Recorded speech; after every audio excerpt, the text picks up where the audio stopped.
Okay, so today we're going to talk about the fourth in the series that we've been doing on grief, and especially in the time we're experiencing the coronavirus. I call this the corona grief. And we've been talking about how probably you are and others are experiencing grief and may not realize that you're grieving what's going on currently in your life. And it may not be because of the virus. By the way, you're looking and say, hey, what's that hoodie behind me? I chose this background not because it's a death, not because an angel of death is coming in or something like that. No, it's because it's just kind of depict in my mind what grief looks like. It's that time where you feel so hidden, you feel so withdrawn, you feel like it's a deep, dark part of your being. And like I mentioned, it could be because of currently what's happening in your life. It could be because of a loss of a family member. It could be loss of of income, your finances, a job, your business. Loss is what we grieve. And whether we acknowledge it or not, we're going to grieve loss.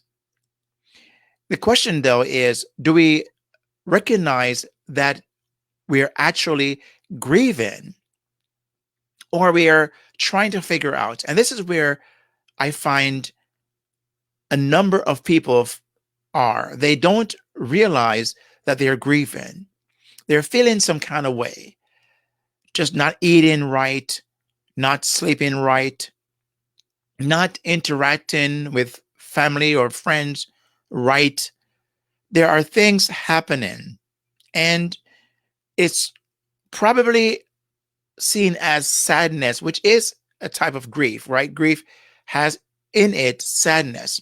It's a deep sadness. And sometimes it's been pushed aside or just labeled as such, and that's it. But it's more than just sadness.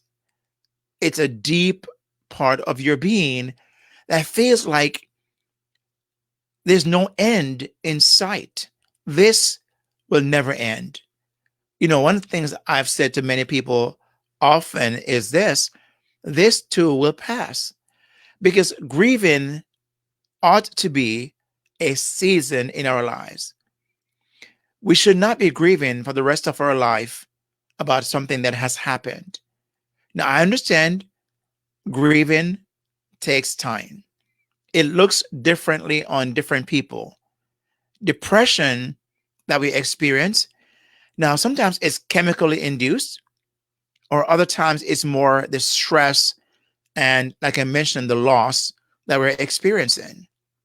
And as we've been doing this series on this, and by the way, if you've missed the first three, we're on the fourth part of the five-part series. You can go to my YouTube channel at Kingsley Grant and subscribe so you don't miss whatever I put out there. But you can find the first four videos, well, actually, three videos I've done so far on grieving. We did the first one on denial, the second one on anger, and the third one on bargaining. And now we're doing depression.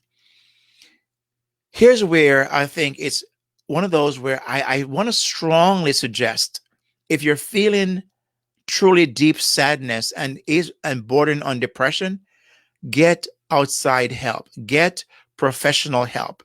It's not because as it's not like you are now a mental person, right? And have a mental health. It's mental health, but you're not suffering from mental health, where some people will label you, oh, I'm mentally insane. I must be feeling that. And that's why I'm no, get outside help, get professional help. So many people have allowed depression to take over their lives and truly control them to the point where they no longer find themselves in control, and they start experimenting with certain vices and behaviors and sometimes unfortunately, it leads to suicide. This is where it starts for the most part. And that's why I strongly urge outside help, because you need someone to help you to look at things from a position, from an angle that you might not be able to see for whatever reason. And grieving has in it depression, because again, like I mentioned on the bargaining, you're trying to bargain about hopefully if you can make some promises or trade-offs, things would end. And when that doesn't happen, you settle into this place of depression, of deep sadness. And maybe that's what you're going through.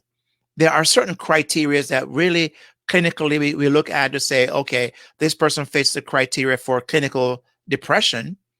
But sometimes you're only depressing as a coping mechanism, right? And so you go into this depressing moments because it's all you have. Here's the thing, there are other tools out there available, but you might not know what they are. You might not know what they are. And that's why I think it's so helpful to get some help outside. And if I can be of help to you, make sure you reach out to me or some other professional person who has been trained in this area.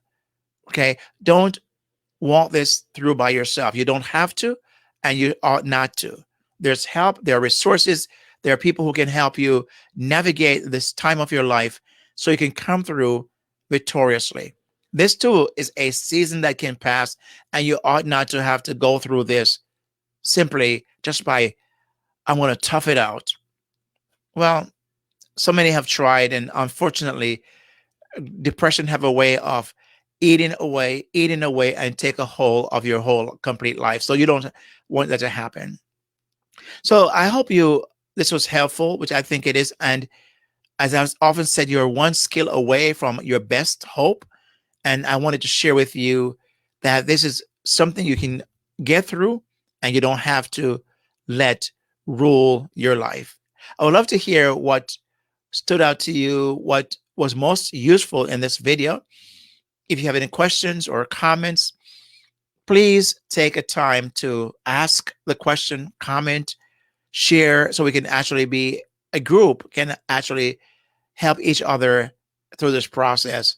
And you remember, you don't have to go this alone. You don't have to go this alone, and you should not. So, my friend, I wanted to take a few minutes to jump on and do this, and hopefully this was very helpful to you. And with that said, my friend, as I've often said, peace out, God bless, and I'll see you on the flip side. Yeah.